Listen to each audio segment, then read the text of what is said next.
महाराष्ट्रातल्या ग्रामीण भागामध्ये मुलींची लग्न लवकर लावून दिल्या जातात. हो सर. मुलींना तेवढं म्हणजे शिक्षणासाठी पाठवलं जात नाही, तेवढं एक्सपोजर त्यांना शैक्षणिक दृष्ट्या दिलं जात नाही. हो.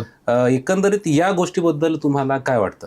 मला असं वाटतं की ही गोष्ट मला महाराष्ट्रातील आपल्या सगळ्या सुजाण पालकांना सांगायची आहे की आपण किती गरीब कुटुंबातला असो, मध्यमवर्गीय कुटुंबातला असो किंवा कुठल्याही फॅमिली बॅकग्राऊंडमधनं असेल, की आजकाल महाराष्ट्रातली परिस्थिती भरपूर चांगल्या प्रमाणात एका ठिकाणी इम्प्रूव्ह झालेली आहे.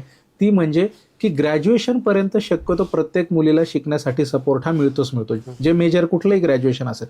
तर मग सगळ्या पालकांना मला हे सांगायचं की तुमच्या मुलीच्या पाठीशी तुम्ही उभं राहताय, तिचं ग्रॅज्युएशन पूर्ण होईपर्यंत तिला सपोर्ट करताय, कॉलेजचे एक्सपेन्सेस वगैरे जे काय सगळं तुम्ही करताय, तर त्या ग्रॅज्युएशनचं मेन आउटपुट तिला कुठला तरी नोकरीवाला मुलगा भेटणं कारण तिच्याकडे डिग्री आहे हे नाही आहे.